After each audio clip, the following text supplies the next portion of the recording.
تمام انبیاء کی طرف سے جو ماضی میں گزرے ہیں ایک ضرب المثل کے طور پہ بات موجود ہے، اور یہ بات میرے اور آپ کے آقا مولا نے ہمیں پہنچائی، اور وہ یہ کہ اذا لم تستحی فاصنع ما شئت، جب تیرے میں حیا باقی نہ رہے تو جو چاہے کر. چونکہ حیا مانے ہوگا نا یہ بڑا ہے، حیا مانے ہوگا کہ یہ ماں ہے اور یہ بات میں نے نہیں کہنی، حیا روکے گا کہ یہ باپ ہے اس کے سامنے یہ کام نہیں کرنا، حیا روکے گا کہ یہ میرے رسول صلی اللہ علیہ وسلم کی طرف سے ممانعت ہے اور میں حضور علیہ السلام کا سامنا کل قیامت کے دن کرنا ہے، حیا روکے گا کہ یہ میرے رب کا فرمان ہے اور کیا میرا اللہ مجھے دیکھ نہیں رہا. حیا ہے تو گناہوں سے خود بخود روکو گے، کوئی کیمرہ نہیں تو پھر بھی رک جاؤ گے، کوئی سیکورٹی نہیں تو پھر بھی رک جاؤ گے، کوئی واچ نہیں کر رہا پھر بھی رکو گے، بند کمرے میں بھی رکو گے اپنے رب سے حیا کرتے ہوئے. لیکن اگر رب سے حیا نہیں ہوگا، اس کے رسول سے حیا نہیں ہوگا، تو پھر جو مرضی کرو، پھر تمہیں نہ کوئی کیمرہ روک سکتا ہے، نہ باپ روک سکتا ہے، نہ ماں روک سکتی ہے، نہ بڑا بھائی روک سکتا ہے، کوئی نہیں روک سکتا تمہیں جب تمہارے اندر حیا نہیں ہے. حیا ہوگا تو پھر گناہوں سے خود بخود بچتے چلے جاؤ گے، برے اعمال سے بچتے چلے جاؤ گے، بد اخلاقی سے بچو گے، زبان سے جملہ نکالنے سے قبل سوچو گے کہ یہ جملہ مناسب نہیں ہے تو میں اس کو کبھی بھی نہیں بول سکتا، اس لیے کہ حیا مانے ہو جائے گا اور طبیعتوں کے اندر ایک نور پیدا ہوتا چلا جائے گا. اور یہ پردہ جب اٹھ گیا اور یہ ڈر جب ختم ہو گیا تو پھر راستے صاف ہو جاتے ہیں، جو مرضی کرتا رہو، پھر کوئی پرواہ نہیں ہوتی ہے. مدینہ المنورہ میں صحابہ تشریف فرما تھے کہ ایک خاتون گزری، سیاہ رنگت، حبشی نژاد. تو ایک صحابی فرمانے لگے اگر جنتی خاتون دیکھنی ہے تو یہ خاتون جا رہی ہے. تو پوچھا کہ یہ کیسے؟ کہا ایک دن یہ خاتون حضور کے پاس آئی اور اس نے کہا حضور مجھے مرگی کے دورے پڑتے ہیں تو میرے لیے دعا کر دیجئے کہ اس مرض سے مجھے نجات ملے. تو آقا کریم علیہ السلام نے فرمایا اگر تم کہو تو میں دعا کر دیتا ہوں اور یہ دورے تمہیں نہیں پڑیں گے، اور اگر تم ان پہ صبر کر لو تو میں تمہیں جنت کا وعدہ دیتا ہوں. اب تمہارے ہاتھ میں ہے، جو چاہو کر لو.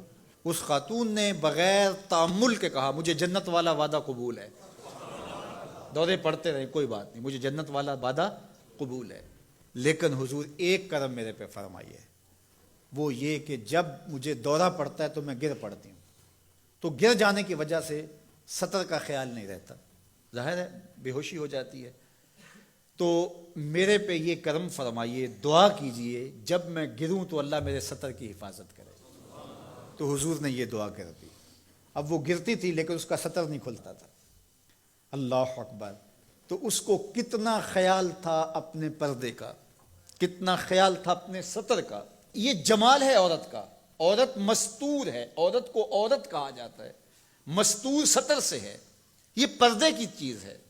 اور اللہ جل شانہ نے اوڑھنیاں اوڑھ کر کے رکھنے کی خواتین کو تلقین کی. آج جدید مفکرین تو عورت کے ساتھ مصافحہ کے راستے بھی نکال رہے ہیں. وہ کسی نے کہا تھا یہ عورت کی آزادی نہیں ہے، یہ عورت تک پہنچنے کے لیے مرد آزادی چاہتے ہیں. عورت سمجھتی ہے مجھے آزادی مل رہی ہے، یہ تجھے آزادی نہیں دی جا رہی، یہ تیری آبرو کو، تیری عزت کو، تیری ناموس کو تار تار کرنے کے لیے یہ مرد آزادی چاہ رہا ہے، یہ آوارہ لوگ آزادی چاہ رہے ہیں. تجھے کھلونا بنانا چاہتے ہیں، تو کھلونا نہیں ہے. تیرا پردہ تیری ناموس کا محافظ ہے، تیرے برقعے کی ایک ایک سلوٹ تیرے حیا کا پہرا ہے. آج مغرب مختلف ذرائع سے ہم سے یہ جوہر چھیننا چاہتا ہے.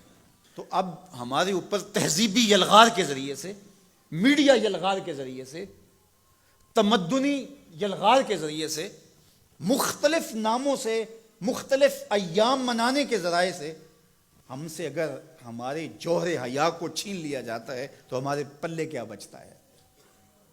کیا ہم گو کوڑا قوم ہے کہ جو کوئی لے کے آئے اور اسی کے پیچھے چل پڑے؟ کیا ہمیں نہیں پتا کہ ہم کون ہیں؟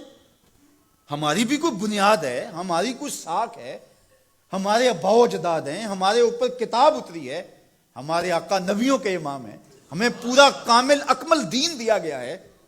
کیا ہم وسیع ظرفی کے نام سے، روشن خیالی کے نام سے سب کچھ اختیار کر لیں گے؟ یا ہمیں سوچنا پڑے گا کہ ہمارے دین کی شناخت کیا ہے؟ تو میرے حضور نے فرمایا ہر دین کی ایک الگ شناخت، الگ پہچان اور نمایاں نشان اور علامت ہوتی ہے۔ اسلام کی وہ نمایاں علامت حیا ہے۔ اگر حیا ہے تو دین ہے، اگر حیا نہیں ہے تو دین نہیں ہے۔ تو اللہ ہمیں حیا کے نور سے مالا مال کرے، ہماری نسل نو کی بالخصوص حفاظت کرے، ہماری بیٹیوں، بہنوں اور مستورات اسلام بناتے دین کی اللہ خاص طور پہ حفاظت فرمائے، آنکھوں میں شرم اور حیا کے نور کو پیدا کرے، اور ہمارے باطن بھی حیا کے نور سے مالا مال ہوں۔